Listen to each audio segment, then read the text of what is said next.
He told you he won. He told you he killed the monster, took back his mind, saved the girl. He told you the explosion was the ending. It wasn't the ending, it was the arrival. The mechanism hiding this truth was never Tyler Durden. It was the story itself, engineered to make you watch a man become everything he claimed to be fighting, and feel nothing but relief when he finished. And the most disturbing part? Every clue was already in the frame, from the very first shot. We'll get to that. The first rule of being Tyler Durden is you do not know you are Tyler Durden.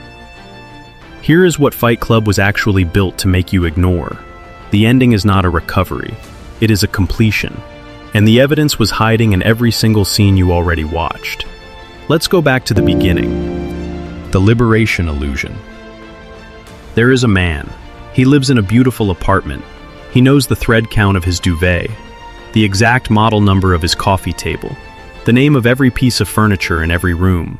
The film tells you this is a symptom, a diagnosis of everything wrong with modern life. Emptiness dressed in soft furnishings. A man so colonized by consumerism that he has traded his soul for an IKEA catalog. That is the infrastructure of the deception. Because watch how the director shoots this apartment. He does not shoot it with contempt. He shoots it the way a luxury property advertisement would. Slow, reverent, tactile. The critique is performed. The seduction is real. And that visual contradiction, that gap between what the film says it believes and what the camera shows it loves, is the first crack in the frame. Because this man did not stumble into his apartment. He built it. He curated it with intelligence and taste. He loved it. And when it burned, when the explosion erased every carefully chosen object, the film told you this was liberation. It wasn't. It was renovation. The man who labeled his furniture by brand and thread count became the man who labeled his followers by function and rank. The catalog changed. The compulsion didn't. Imagine a man so committed to ownership that when the system stopped supplying objects to possess, he began to possess people instead. That man is not Tyler Durden. That man is the narrator. And Tyler Durden, the wild, uncontrollable, philosophically violent alter ego the film presented as the threat, was never the predatory mechanism at work here. He was the permission slip. The evidence of deceit. Let's talk about the moment they met. The film shoots this like a romantic encounter. Close-ups, easy chemistry, the warm, slightly overexposed light of fate. A stranger hands you a card and changes your life. Except, there is no stranger. The narrator is handing himself a business card. He is performing the mythology of the life-changing encounter for his own benefit. Because a man who chooses his own destruction cannot live with that choice. So he invents a charismatic stranger to carry the blame. The architects of this story placed Tyler Durden in the frame before the narrator consciously knew he existed. Not as a trick, not as a narrative gimmick, as testimony. The predator was already in the room. The predator was already in the host. The crisis did not create Tyler Durden. The crisis simply thinned the membrane between the narrator and what he already was. Now watch this scene again with that knowledge. A man asks himself to hit him, swings, misses, laughs. That laugh is not absurdist comedy. It is the sound of a locked door opening. And within days, the narrator has built an entire philosophical architecture to explain why that locked door should have been open all along. The violence came first. The ideology followed. That is the chilling reality of every radicalization mechanism in history. The act precedes the justification. The movement provides language to make the perpetrator feel like a philosopher, not a person in crisis, a visionary. Fight Club was not a discovery. It was a construction project. And then, think about the infrastructure of what was built in those basements. The film tells you these men found brotherhood, found authenticity, found something real in a world that had made everything artificial. Now hold those two images together. Same circle of damaged men, same need to have their pain witnessed, same charismatic figure telling them their suffering is meaningful, same cathartic release, same rule that what happens here stays here. The only difference between a support group and a cult is what the leader does with the loyalty once it's been given. Tyler Durden was not a revolutionary. He was a more efficient version of the support group facilitator he had already exploited. He knew exactly which men to recruit, because he had been practicing on them for months. Bob was the test case, and when Bob died on a Project Mayhem mission, when his body was recovered and his name chanted as a slogan, the film presented it as tragedy. It was protocol.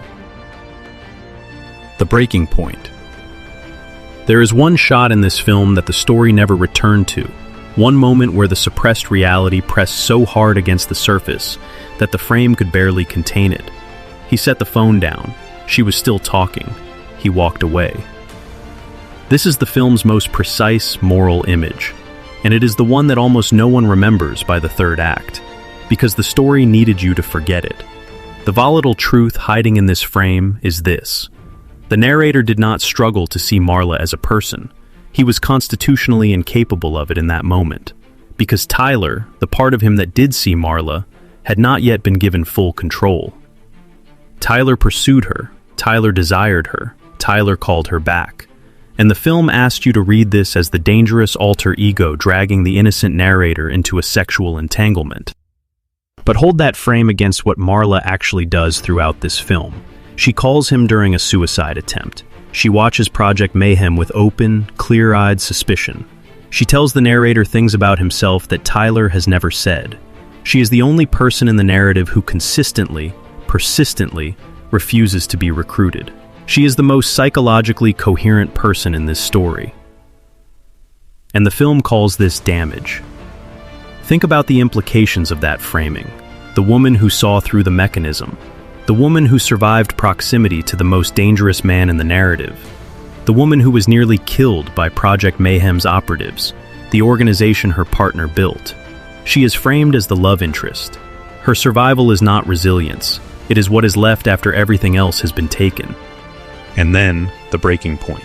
The moment the suppressed truth nearly surfaced entirely and was buried by the most sophisticated act of narrative sleight of hand in the film. Watch this sequence. Watch the hero running to stop the monster he created. Every operative he contacts has already been briefed. Every door he tries is already locked. Every call he makes hits a wall that was built in advance. The narrator is running through an obstacle course he designed. Every locked door is a lock he installed. Every contingency he encounters is a contingency he planned. He is not stopping a plan. He is discovering how thoroughly he built one that could run without him. And then the buildings explode anyway. Project Mayhem achieves its objective. The heroic opposition was structurally irrelevant to the outcome. He tried. He failed. He is not responsible. The buildings are still rubble. That is the most chilling reality this story was built to suppress. The performance of opposition within a system you built does not constitute resistance. It constitutes deniability. The chilling aftermath. Look at this frame. Really look at it. This is the most controlled, most precisely beautiful shot in a film about chaos, destruction, and the rejection of aesthetic perfection. The man who raged against consumerism's polished surfaces. The man who burned down his IKEA apartment because it was too perfect. The man who preached that only destruction leads to authenticity. He ends his story framed in the most cinematically perfect image his director ever composed. The volatile contradiction in that shot is the film's final confession. The film began inside his head. The camera never left. Every fight, every philosophy, every bomb, every recruitment speech, every act of sabotage against the infrastructure of consumerist society, all of it originated in the same place, executed by the same hands, remembered as a story about someone else. Tyler Durden did not lose. Tyler Durden finished. And the man standing at that window, the man holding Marla's hand, watching the financial system collapse, feeling clean for the first time in his life, that man has no plan, no sleep, no treatment, no integration. The men of Project Mayhem are still out there, trained, organized, radicalized, leaderless. Or so they believe. Imagine a man who burned down his apartment because he couldn't consciously choose to leave it, who built a philosophy to justify the violence he already wanted to commit, who constructed a memory of heroic resistance so he would never have to confront what he architected. That man is not at the beginning of his recovery. He is at the beginning of his reign. The things you own end up owning you. Tyler Durden said that, and the audience nodded along, because what Tyler Durden understood, what the mechanism of this story was built to hide, is that the most dangerous things a man can possess are not furniture. They are the stories he tells himself about who he is. The narrator told himself he was the man who stopped the monster. The monster told him that story, and the monster knew he would believe it. Because the first rule of being Tyler Durden is you do not know you are Tyler Durden. Every system that promises to free you from control will eventually require your total obedience, because it was built by the same mind that designed the cage it claimed to replace. The most complete imprisonments are the ones where the prisoner built the walls, forgot they built them, and now stands at the window calling it a view. Here is the question that should follow you out of this video. Was the narrator a victim of his own fractured mind, a damaged man who was genuinely unaware of what he was becoming? Or was the narrator the system, a man who used the performance of victimhood to execute every impulse he'd always had, protected from accountability by a diagnosis he could hide behind? The comments section is open. We want to know which side of that line you're standing on. If this truth disturbed you, good. That discomfort is the only honest response to what this film actually built. Smash like, subscribe. The Pulse Cinema has more dark truths waiting, and they have been hiding in plain sight, just like this one.